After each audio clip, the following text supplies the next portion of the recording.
One thing I would say is sometimes we have a tendency of living in our own comfort, and it is important to come out of that comfort zone.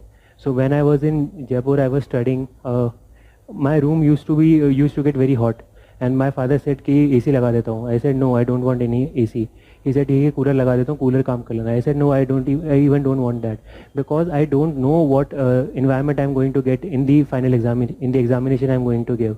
So your brain needs to be trained about the environment you will be giving any examination. For those who are giving in North India, you will going to face very harsh summers, so you have to be prepared that dehydration might be an issue. So you need to drink water.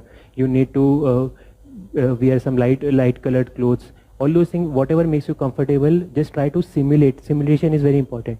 Just simulate the environments which you might expect and have them at the room where you are studying. If you are going to any institute for all the test series, then you are going to have some form of centralized AC where you will be very comfortable कि हाँ सब अच्छा है.